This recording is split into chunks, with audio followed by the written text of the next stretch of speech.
नमस्कार दोस्तों, हमेशा की तरह आज फिर से हाजिर है एक नए पोस्ट के साथ जिसका टाइटल इमोशनल स्टोरी है। हम उम्मीद करते हैं कि ये पोस्ट आपको पसंद आएगी और आप इसे अपने दोस्तों के साथ जरूर शेयर करेंगे। शेखर अपने माता पिता के साथ रहता था। अपने माँ बाप की इकलौती संतान था। शेखर की उम्र लगभग 25 साल की थी और अपनी बीए की पढ़ाई पूरी करने के बाद अब वो किसी मल्टीनेशनल कंपनी में जॉब करना चाहता था। पिछले 1 साल से वो कई इंटरव्यू दे चुका था, लेकिन अभी तक वो बेरोजगार ही था। शेखर अपनी तरफ से पूरी कोशिश कर रहा था कि जल्द से जल्द उसे कोई अच्छी जॉब मिल जाए। वो रोज सुबह अपने लैपटॉप में ईमेल को चेक करता कि शायद कोई इंटरव्यू की कॉल आई हो।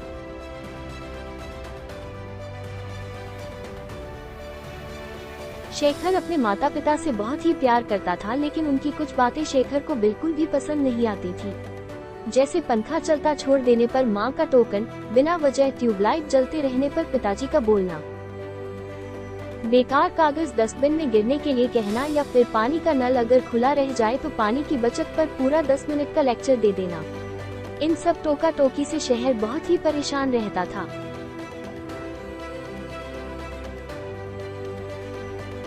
कई बार वो मन ही मन में सोचता था कि जैसे ही मुझे कोई अच्छी नौकरी मिल जाएगी तो सबसे पहले काम मैं ये करूंगा कि एक अलग घर किराए पर लूंगा और वहाँ पर बिना अपने माँ बाप के अलग ही रहूंगा, जहाँ पर मुझे कोई टोका टोकी नहीं करेगा। खैर, आज सुबह फिर शेखर रोज की तरह लैपटॉप पर अपनी ईमेल चेक करता है और उसे पता चलता है कि आज दोपहर 3 बजे एक मल्टीनेशनल कंपनी में उसका इंटरव्यू है।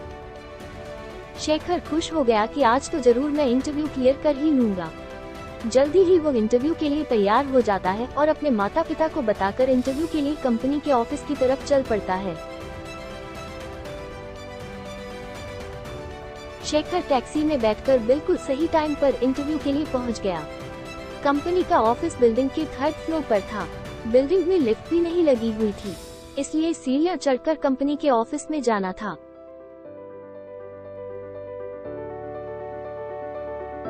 इंटरव्यू देने आ रहे बाकी के कैंडिडेट्स भी सीढ़ियां चढ़कर ही जा रहे थे। शेखर ने भी सीढ़ियों पर चढ़ना शुरू कर दिया।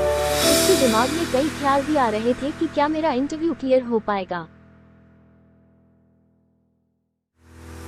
नौकरी मिलेगी या नहीं। तभी उसकी नजर सीढ़ियों पर जलती हुई ट्यूबलाइट पर पड़ी।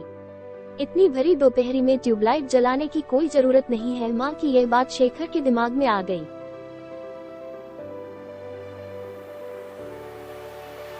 उसने उस ट्यूबलाइट को स्विच ऑफ कर दिया और लाइट बंद कर दी। अभी वो सीढ़ियां चढ़ ही रहा था कि तभी उसकी नजर कोने में रखे हुए डस्टबिन पर पड़ी, जिसके बाहर एक कागज का टुकड़ा गिरा था।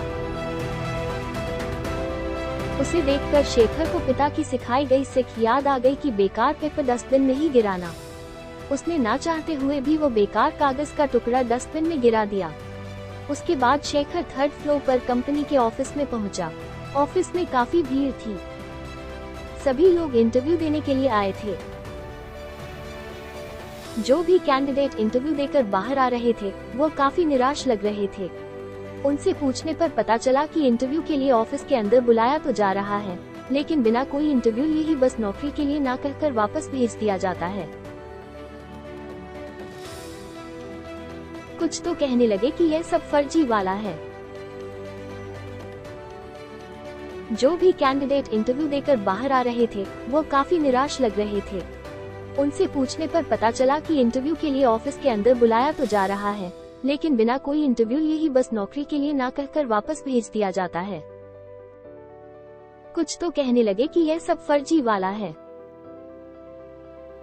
शेखर ने सोचा इतनी दूर आए हैं तो चलो मैं भी इंटरव्यू के लिए जाकर देख ही लेता हूँ। शेखर ऑफिस में दाखिल होता है।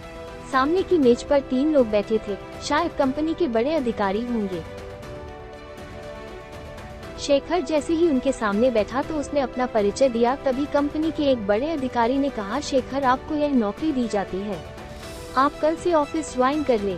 शेखर को जैसे यह मजाक लग रहा था।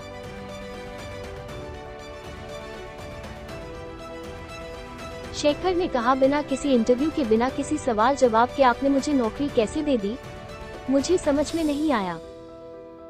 तब कंपनी के एक बड़े अधिकारी ने जवाब दिया, शेखर तुम्हारा इंटरव्यू तो तभी हो गया था जब तुम सीढ़ियां चढ़कर ऊपर आ रहे थे।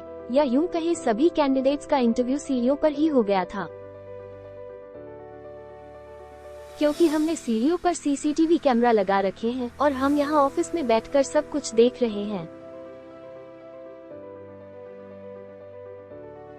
अभी तक हमने कम से कम 150 से भी ज्यादा लोगों को उसमें देखा है, लेकिन किसी ने भी उसे जलती हुई ट्यूबलाइट का बटन बंद नहीं किया और ना ही वो वेस्ट पेपर उठाकर डस्टबिन में डाला।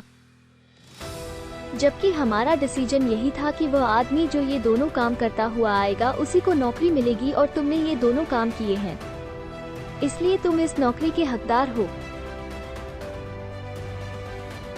उस अधिकारी ने आगे बोलना जारी रखा कि शेखर, ट्यूबलाइट बंद करना एक मामूली बात है, लेकिन इससे तुम्हारा नजरिया पता लगता है कि तुम फिजूल खर्ची के बिल्कुल खिलाफ हो।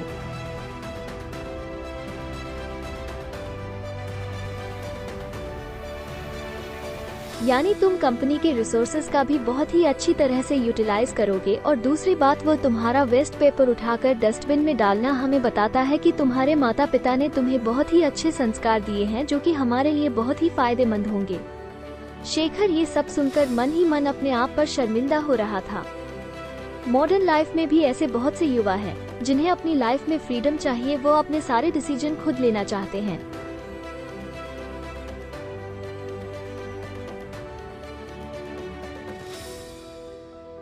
इसीलिए उन्हें अपने पेरेंट्स की छोटी छोटी बातें भी बर्दाश्त नहीं होती। जबकि सच्चाई तो ये है कि माँ बाप को इस दुनिया और जिंदगी का हमसे ज्यादा तजुर्बा होता है। हमें उनकी बात को बहुत ही ध्यान से सुनना चाहिए और उसका अमल करना चाहिए।